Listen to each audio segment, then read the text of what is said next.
എന്റെ ദൈവമേ, ഇതുപോലെ എനിക്ക് പണി തന്ന വേറൊരു സാധനം ഇല്ല. അതെന്താന്ന് വീഡിയോയുടെ പകുതിയൊക്കെ എത്തുമ്പോഴത്തേക്ക് നിങ്ങൾക്ക് മനസ്സിലാവും. ഇൻട്രസ്റ്റ് എന്നൊരു റെഫറൻസ് പിക്ക് ഒക്കെ തപ്പി ഒരു അടിപൊളി ക്യൂട്ടായിട്ടുള്ള ട്രിങ്ക് ഡിഷ് ഉണ്ടാക്കാനാണ് ഞാൻ ഇരുന്നത്. സ്റ്റാർട്ടിംഗ് ഒക്കെ ഭയങ്കര സ്മൂത്ത് ആയിരുന്നു. ഇപ്പൊ തന്നെ ഉണ്ടാക്കി തീർന്നിട്ടേ ഉള്ളൂ എന്നുള്ള ഭയങ്കര കോൺഫിഡൻസോട് കൂടി ഇരുന്നാ ഞാൻ. പെട്ടെന്ന് എന്റെ മൂഡ് പോയി. അപ്പൊ തന്നെ ഞാനത് പൊളിച്ചു. എനിക്ക് എന്തിന്റെ കേടായിരുന്നു എന്തോ. പൊളിച്ചത് മറ്റൊന്നിനുമല്ല, അതിലും ക്യൂട്ടായിട്ടുള്ള വേറൊരു സാധനം എന്റെ കണ്ണിലൂടെ. പെട്ടെന്നുണ്ടായ ആവശ്യത്തിൽ ഞാൻ അത് തന്നെ ഉണ്ടാക്കാന്നുള്ള തീരുമാനം എടുത്തു. പക്ഷേ എന്റെ 2-3 മണിക്കൂർ എങ്ങോട്ട് പോയി എന്നറിയാൻ വയ്യ. അമ്മാതിരി പണിയായി ഇപ്പൊ എനിക്ക് കിട്ടിയത്.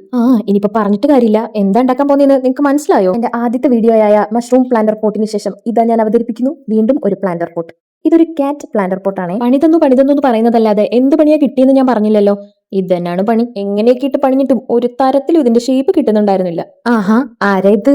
ഇവനാണ് ഞാൻ പറഞ്ഞ ആള്. എങ്ങനെയുണ്ട്? 2-3 മണിക്കൂർ ഇവനെ കൊണ്ടിരുന്ന് എന്റെ ഫോണിന്റെ ചാർജ് വരെ തീർന്നു. അതുകൊണ്ട് കാലും ചെവിയൊന്നും വെച്ചതൊന്നും വീഡിയോ എടുക്കാൻ പറ്റിയില്ല. അത്രയും നേരം എന്നെ കഷ്ടപ്പെടുത്തിയെങ്കിലും ഫൈനൽ ലുക്ക് എനിക്ക് ഇഷ്ടപ്പെട്ടു. നിങ്ങൾക്ക് ഇഷ്ടപ്പെട്ടോ ഇല്ലയോ എന്നൊക്കെ കമന്റ് ചെയ്യണേ.